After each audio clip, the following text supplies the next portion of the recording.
if there are two twin sisters who are equally identical and equally good looking, and they are walking down a street. At the corner, there is a hooligan waiting for a catch, waiting to tease someone. One of the sisters is putting on the Islamic hijab, that is covering herself completely, except for the face and the hands up to the wrist, and the other sister is dressed in miniskirts. Who is the hooligan going to tease? The sister in the hijab or the one in the miniskirt? Of course, he will tease the sister in the miniskirt. Allah subhanahu wa ta'ala has instructed us to follow the hijab so that the woman can be saved from rape and molestation. In Islam, there is capital punishment for the rapist. Whenever we say this to the non-Muslim brother, they react by saying Islam is a cruel law. It's a barbaric law. But believe me, the Islamic law gets results.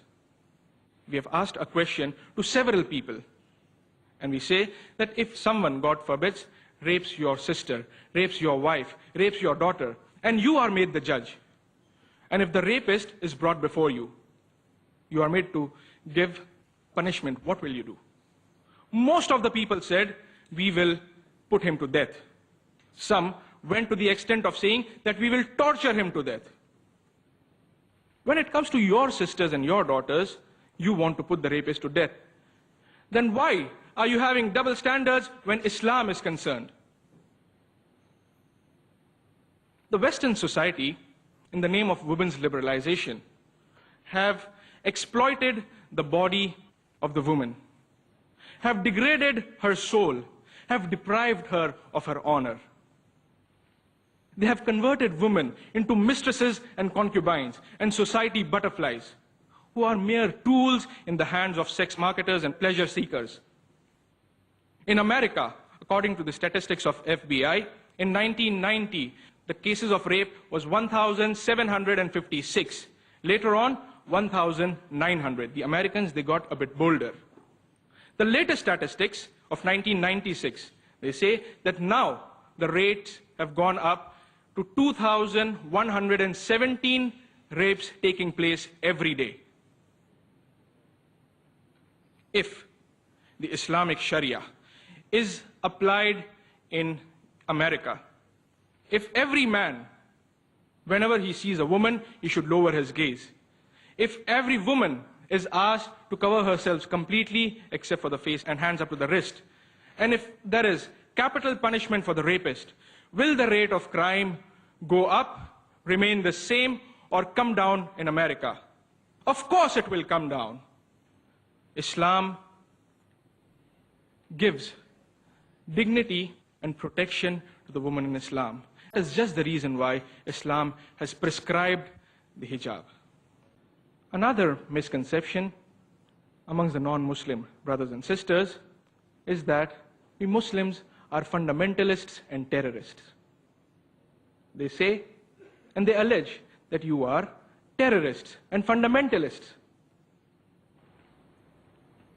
Let's analyze the meaning of fundamentalism. If a person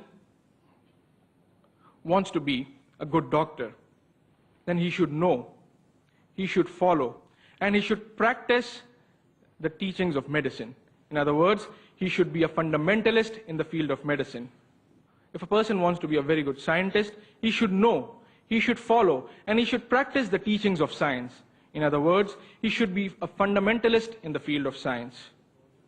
Similarly, if a person wants to be a good mathematician, then he should know, he should follow, and he should practice the teachings of mathematics. In other words, he should be a fundamentalist in the field of mathematics. We cannot paint all the fundamentalists with the same brush. For a fundamentalist robber causes harm to the society, and that is highly disagreed upon. That's highly irresponsible. But at the same time, a fundamentalist doctor causes good in the society, he cures and he heals, and he is much desired by the society.